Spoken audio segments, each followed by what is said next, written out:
LeBron James, in my opinion, is the perfect person in this story to talk about pride.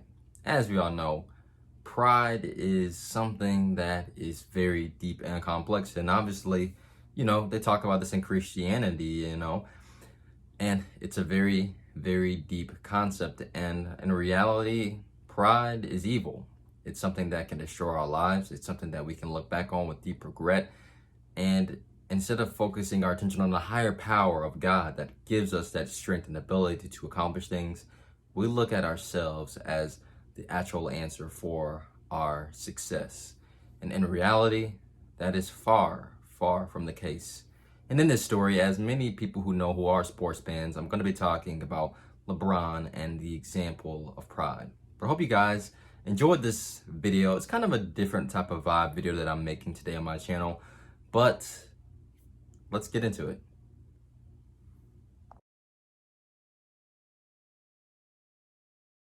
But we also know you three kings came down here to win championships. Not one, championships. Not two. LeBron, tell us about that. Not two, not three, not four, not five, not six, not seven. Hey, and when I say that, I really believe it. Back during this time, as we all know, LeBron James, he was young in his NBA career during this time when he still said this statement about him and the Heat winning not one, not two, not three, not four, not five, not six, not seven, 8 NBA championships. And he said he really, really believed that. And in my opinion, I think this is a really good example of what pride is.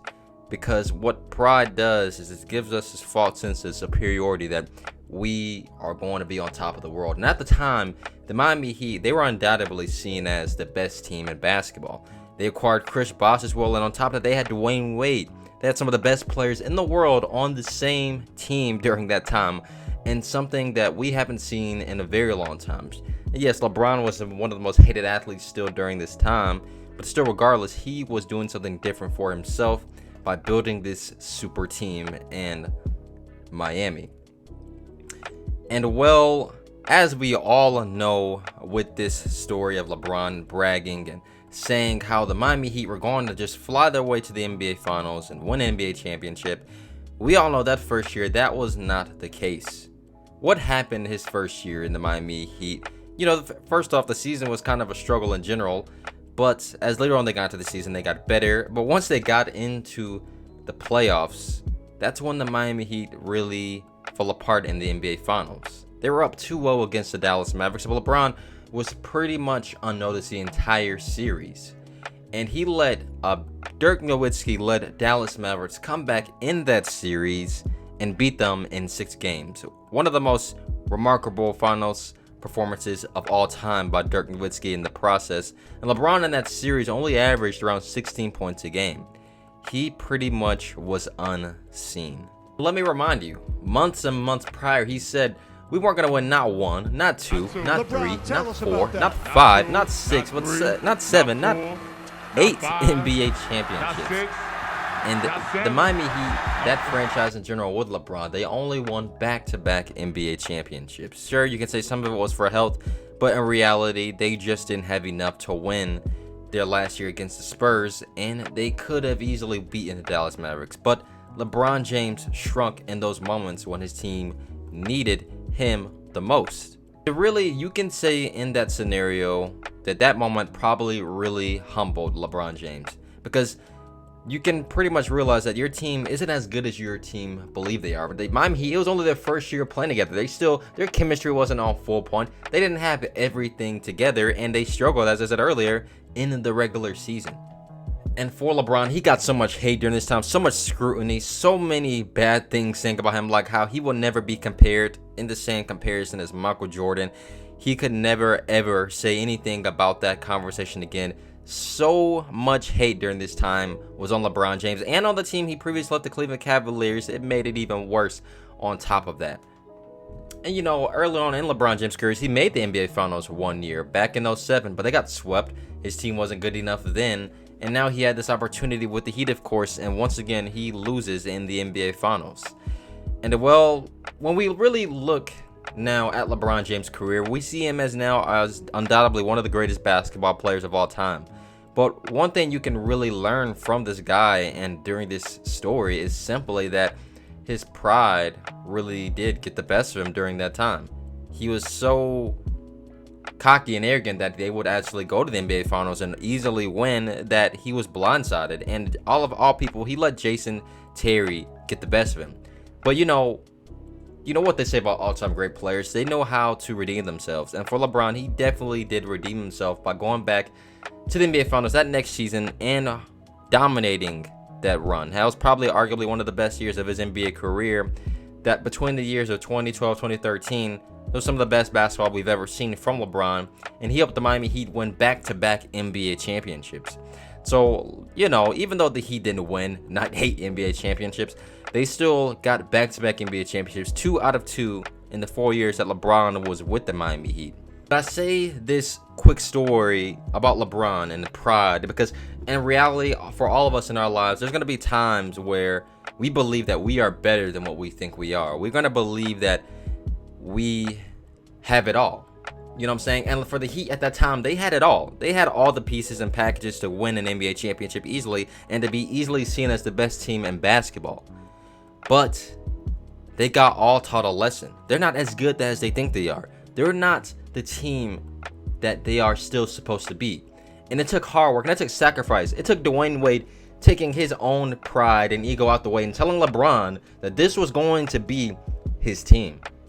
We need you to lead us to the promised land. We need you to carry us to the NBA Finals. Think about that. Dwayne Wade was Miami. This was his team. This was his city, Wade County. And he told LeBron James that this is going to be your team and we need you to carry us to all the way. And from that point on, that's when he started winning. That's when everything turned around because they didn't have it all together. They didn't have everything they need together, and they thought that they could easily go all the way and win it all. But it wasn't that easy. You see, in order to win an NBA championship, in order to win championships in general, all of your teammates, everybody has to be on the same page. Everybody has to know their role. Everybody has to play their part. But when you let your pride, you let your ego or whatever, you let all of that get in the way, it blocks away the blessings that you can receive in life in general. And if many of us, if we start to believe that just because we become successful or just because we are better, we are a better person than this person, that doesn't truly mean jack shit. We aren't better than nobody. We all still have room to grow and progress as individuals. If I believe today that I'm just better and greater than everybody, then all my blessings would be taken away from me and I wouldn't improve. I would stop growing and evolving. But it takes failure to grow and evolve, and as life goes by, we have to fail and fail and fail to realize we aren't as good as we think we are. We can't take on as much as we think we can. We're not as great as individuals think we possibly are. We are all human beings at the end of the day, and we can only go so far. And that's why when it comes to pride, always remember to be humble. Be grateful. Be grateful for what you do have in your life because anything can be taken away from you in a heartbeat. If I thought today that, man, I'm just better and greater than everybody else, I would never grow again. I would just start being lazy. I wouldn't work out as much. I wouldn't work as hard. I wouldn't try to accomplish all the goals I want to because I would think I have it all. In reality, I have nothing. It takes success. Real success comes from really truly understanding that others created the pathway for you to be successful.